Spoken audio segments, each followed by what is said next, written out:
I have a company called Bionic Health, and we're launching a product called Nomad at startnomad.com, where part of healthcare or health is social. A lot of it is local, right? So part of our concept is, wherever you are, you want to be able to find the healthy foods and restaurants, the gym, the local running path. I'm arriving from Paris, from Palo Alto. I don't know what I could do here in some ways. How to put health in a contextual form and also be able to share that with your friends and colleagues and potentially even your medical team. And now we're in this era of big data, connected devices, genomics, how to integrate that into something that's useful, not just lots of data. So I'm a physician, my team are IT folks, and we have user interface folks and design folks. I like to give the example of technologies that were almost invented here at the web. Uber, right? Uber is only 4 years old. It's worth maybe $40 billion. It didn't invent the cell phone, GPS, mobile, online payments, limousines, or taxis. They layered it up in a smart way that makes people want to use it because it's less expensive, less stressful, and the payments are taken care of. And you get awareness of where the cab is or the car is. That same sort of sensibility is starting to come to healthcare. In fact, there are several companies who are building kind of Uber apps where the doctor will come to your house after you press a button. Now that's a bit on the extreme, but those blendings of user interface, insight, locality, feedback loops, ratings are starting to come to healthcare. So the consumer is the new empowered, the new drug is the empowered consumer. You own your own health information. You know which pharmacy is going to charge what for the same drug, which doctor down the street will likely give you a better outcome for the surgery you need. And so I think the blending of local social feedback loop information smartly accessible through your mobile devices is starting to shift healthcare. It's often called digital health or connected health. Physicians don't like to be compared. This transparency is a very painful element for hospitals, for pharma companies, for all sorts of individuals. But we're now in the era of Yelp and all sorts of online rating systems. And part of that can help hold individuals accountable, right? You don't want to just go to a physician who's got a good bedside manner. Good to see you. You want someone who's got good technical skills as well. And those who will end up succeeding and being the ones folks will go to will both have the personal skills and hopefully the technical skills, and they will be blending that with new technologies like IBM Watson, artificial intelligence to help augment their skills, or can take technologies like Google Glass, which is being used especially in healthcare. When I see you, I can look at your medical record, I can ask questions about the data, I can someone can be recording our visit.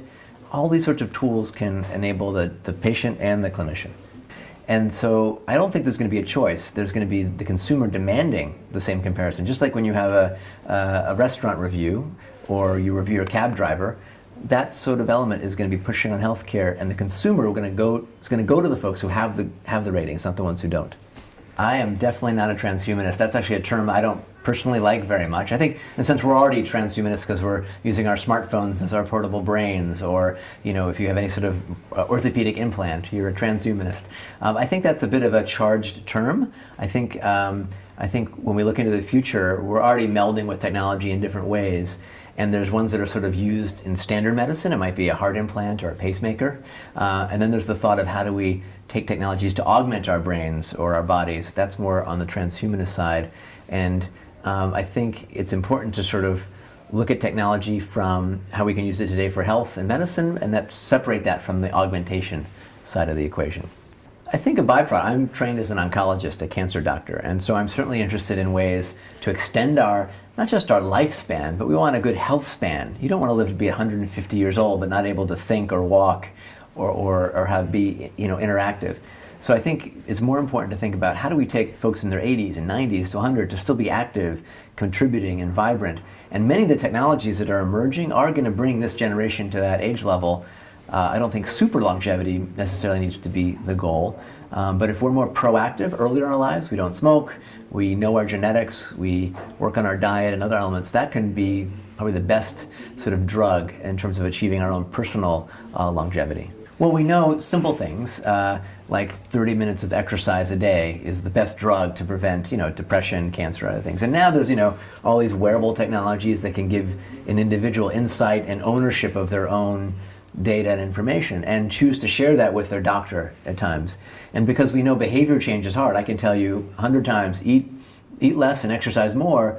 You may never do that, but if I prescribe you an app and a device, maybe you go, Dr. Kraft's watching, or my mom's watching, or Twitter is watching. You might change your behaviors enough that over months and years, your activity and change give significant benefit to your health and longevity. Our biology is very programmed to senescence and aging, and there are many folks looking at aging, including Google now has spun out a company called Calico. There's another company that Craig Venter, one of the first to sequence the genome, called Human Longevity. They're leveraging some of this new big data, personal genomics. They're looking at, for example, the genes of folks who've lived to 120 or more, supercentenarians. What are the genetics for that? The challenge is why I might be able to replace your liver, your heart, or your kidney. The brain is still the final frontier, and most folks, when they're getting over age 100, are having significant cognitive issues. So I think to get to 1,000, we need to not only stand our sort of cardiac physiology, but really understand neuroscience in much more powerful ways. We're at the early stages now with diseases like Alzheimer's, of being able to detect the disease 10 or 20 years before it shows up, which may give us an opportunity to use drugs or brain games or other elements to stave off that progression.